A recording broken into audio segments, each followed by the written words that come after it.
profound consequences for the housing sector.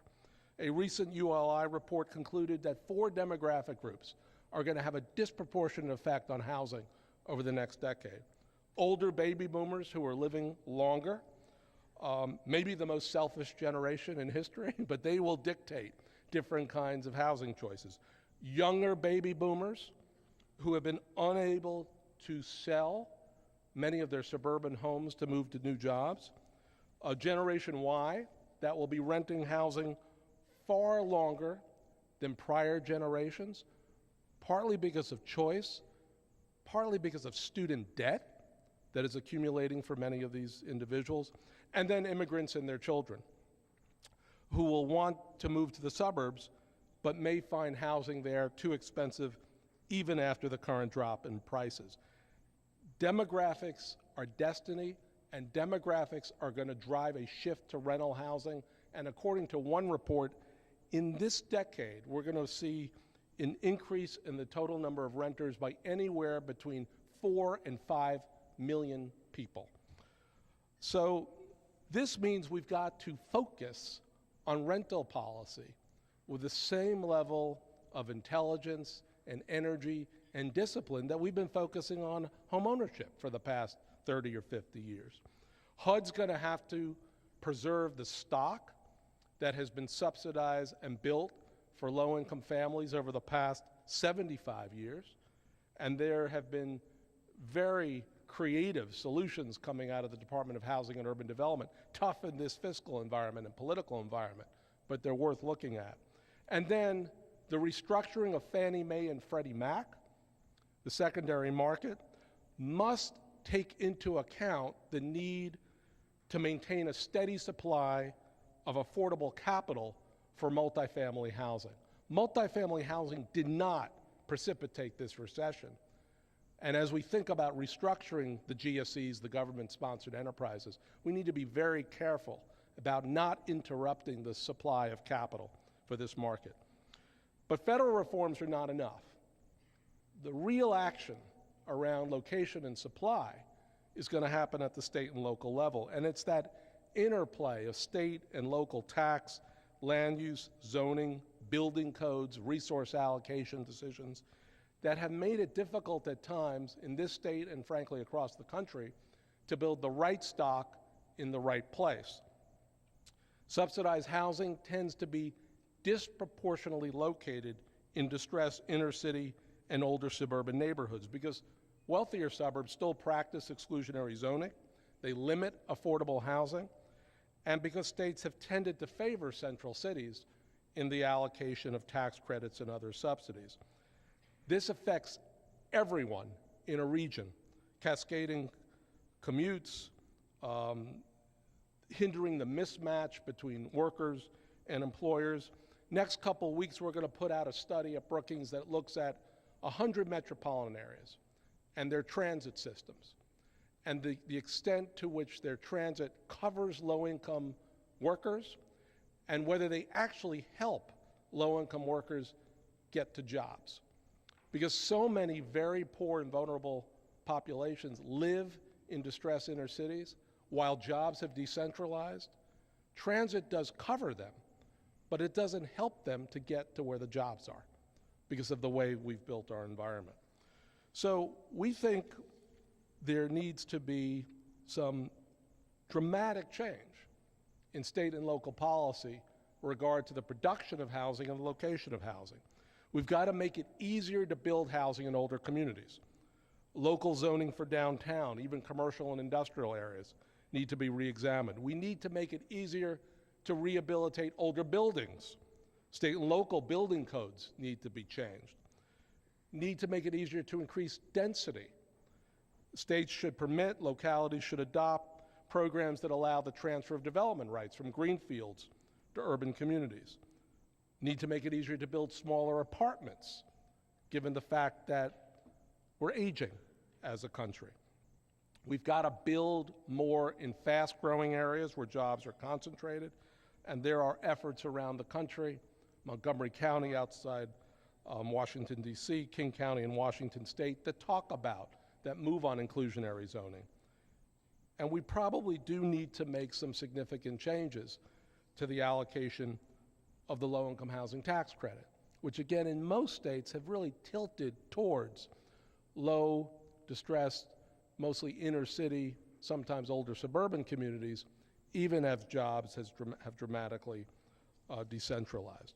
So there is a lot to do with regard to changing both the culture and the details of a policy at the federal level and at the state level and at the local level that really is tilted in one direction towards ownership, towards suburban growth, in a completely different direction.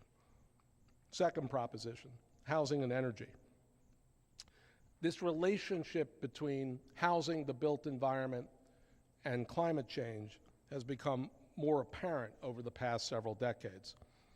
Residential housing and the built environment are major contributors to energy consumption and global warming. Residential buildings account for about 20% of US carbon emissions. The vast majority of that, not surprisingly, comes from single-family homes.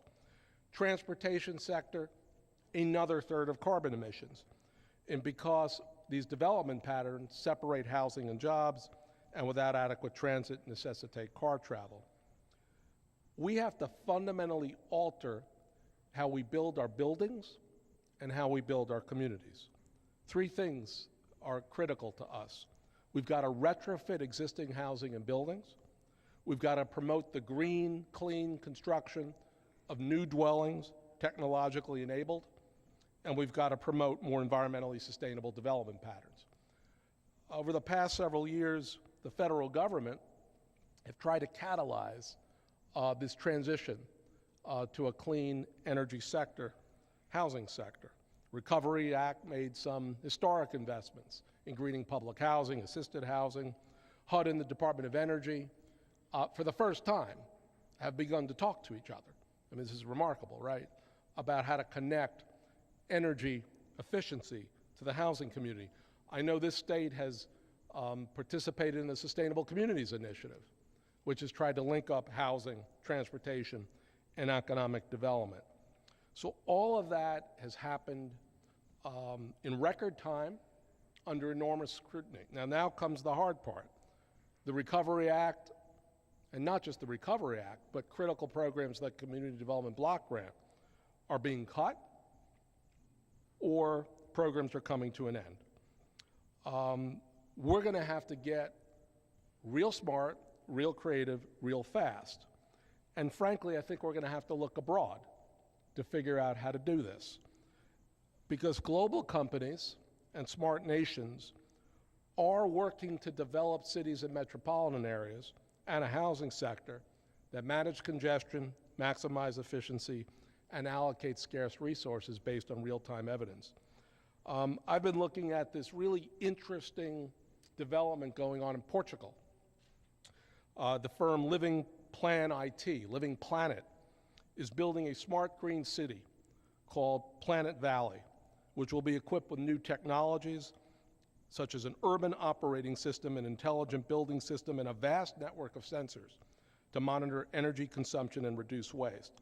This new model of building a community has the potential to dramatically improve energy efficiency and carbon emissions. Homes will use 50% less energy, 80% less water than traditional city homes. And Living Planet is going to try to obviously replicate this in other cities and communities across the world. Now that's a new community, right? You've got many older communities. We want to think about how to retrofit for a different economy. Germany has, over the past 15, 20 years, made 3 sweeping interventions to make energy efficiency in home production and rehabilitation the norm. They enacted energy saving laws that require 30% lower energy use in new and refurbished buildings, a higher proportion of heating costs to be consumption-based to incentivize energy savings, and they've had new buildings meet very stringent requirements. They've had government efforts in the financing realm, federal, regional, municipal. We've done this at a small scale in the US. They've done it at a large scale to promote energy efficient construction and energy savings. And they've created a new agency, German Energy Agency, DINA, with the German words, linking together government activity, subsidy programs, and more importantly, market creation and private sector led.